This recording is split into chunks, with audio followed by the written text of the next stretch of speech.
Hello बच्चों, कैसे हैं आप सब लोग। मैं उम्मीद करता हूं आप सब लोग बहुत ही अच्छे होंगे।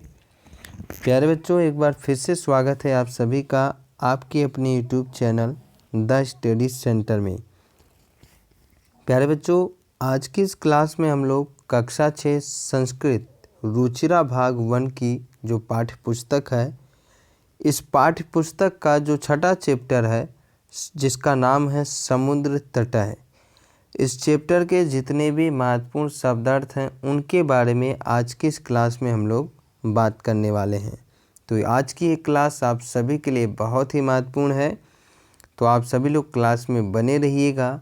और जो बच्चे पहली बार चैनल पे आए हैं, सबसे पहले आप चैनल को सब्सक्राइब कर लीजिए, बेल आइकन को प्रेस कर दीजिए ताकि न्यू और लेटेस्ट अपडेट यानी हर क्लास का नोटिफिकेशन आपको सबसे पहले मिल सके।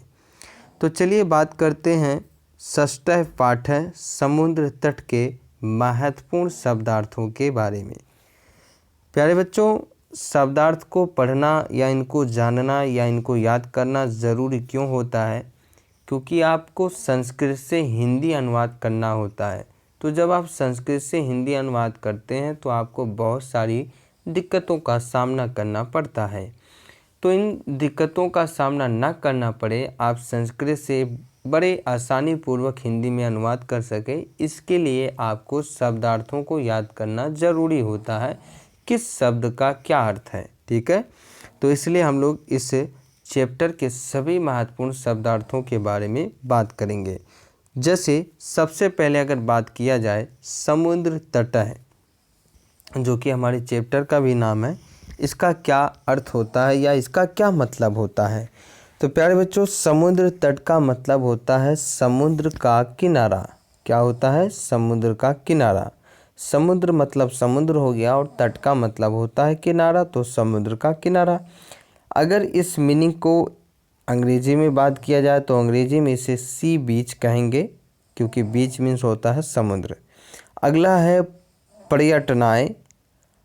पर्यटनाएँ का मतलब होता है घूमने के लिए। क्या होता है प्यारे बच्चों? घूमने के लिए। अंग्रेजी में बात करें तो फॉर एक्सकोरिजन, है ना, फॉर एक्सकोरिजन यानी घूमने के लिए। तरडैगह, तरडैगह का मतलब होता है लहरों से या लहरों के साथ। अंग्रेजी में बात करें तो विथ वेज। क्या हो जाएगा? With veg. नौकाभी, नौकाभी का मतलब होता है नौकाओं के द्वारा, या अगर इसको अंग्रेजी में देखा जाए तो बाय द बोट्स। क्या होता है? बाय द बोट्स, नौकाओं के द्वारा, है ना। नौकाभी का मतलब हो जाएगा नौकाओं के द्वारा। अगला है जल विहारम। जल विहारम का मतलब होता है जल क्रीड़ा। जल क्रीड़ा मतलब जल में खेलने वाली क्रीड़ा, यानी जल में खेलने वाला खेल। इसको अगर इंग्लिश में बोला जाए या इंग्लिश मीनिंग होगा इसका वाटर गेम। क्या हो जाएगा? Water game. बालू का भी, बालू का भी का मतलब होता है बालुओं से। बालू का भी का मतलब होता है प्यारे बच्चों बालुओं से। विथ सैंड्स, अगर इंग्लिश में बात करें तो विथ सैंड्स। बालू का ग्रहम, बालू का ग्रहम का मतलब होता है बालू का घर या बालू का घरौंदा, है ना। सैंड्स हाउसलेट्स, सैंड्स हाउसलेट्स इसका इंग्लिश मीनिंग है।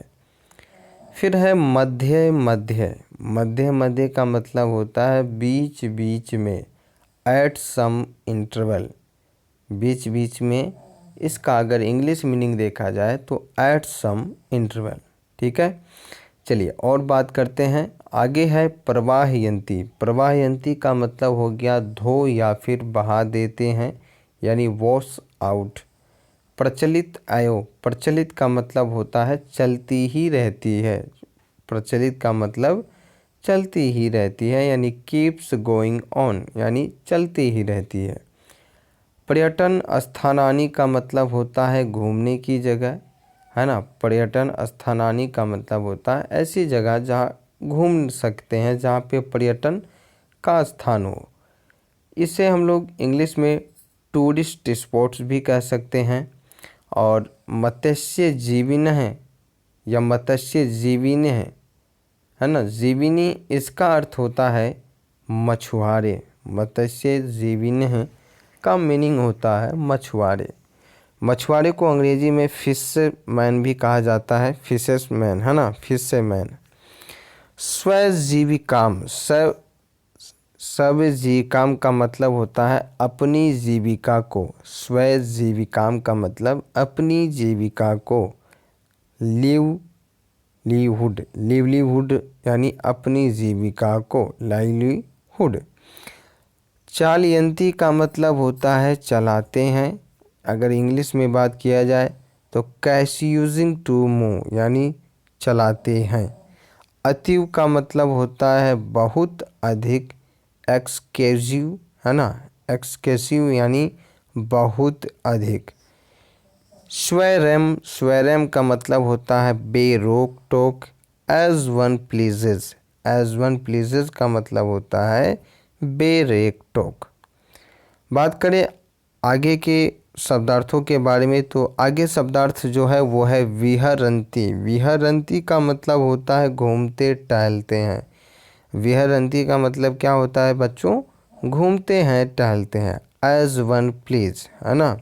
दीर्घतम का अर्थ होता है सबसे लंबा। दीर्घतम का अर्थ हो गया सबसे लंबा यानी लॉन्गेस्ट। लॉन्गेस्ट मीन्स होता है सबसे लंबा। प्रायद्वीप यानी होता है तीन तरफ से जल से घिरा हुआ भूभाग। तीन तरफ से जल से घिरा हुआ भूभाग जो होता है वो प्रायद्वीप कहलाता है। इसे पेनिसुला भी कहते हैं। षड्गमः, षड्गमः का अर्थ होता है मिलन यानी कॉन्फ्लुएंसी है ना। युगपत देव का अर्थ होता है एक ही साथ, एट द सेम टाइम। अंग्रेजी में अगर बात करें तो एट द सेम टाइम। युगपत प्लस देव है ना, एक ही साथ। दृष्टुम संज्ञतः, दृष्टुम संज्ञतः का अर्थ होता है कि देखा जा सकता है और इसका इंग्लिश मीनिंग हो जाएगा may be seen. May be seen यानी देखा जा सकता है। तो प्यारे बच्चे ये है आपका जो छठा चैप्टर है उसके सभी महत्वपूर्ण शब्दार्थ जिसके बारे में हमने अभी बात किया है। आप इन सभी शब्दार्थों को अच्छे तरीके से याद कर लीजिएगा ताकि इस चैप्टर का जब आप संस्कृत से हिंदी अनुवाद करें तो आपको याद रहे और बड़े आसानी से आप अनुवाद कर ले जाए। ठीक है, तो आज की इस वीडियो को यहीं रोकते हैं। मिलते हैं अगली क्लास में। तब तक के लिए आप सभी प्यारे बच्चों का बहुत बहुत धन्यवाद। अगर वीडियो आपको पसंद आया है तो वीडियो को लाइक करें, चैनल को ज़रूर सब्सक्राइब करें और बेल आइकन को प्रेस कर दें ताकि न्यू और लेटेस्ट अपडेट आपको मिलता रहे। तो आप सभी प्यारे बच्चों का बहुत बहुत धन्यवाद। Thank you, thanks for watching.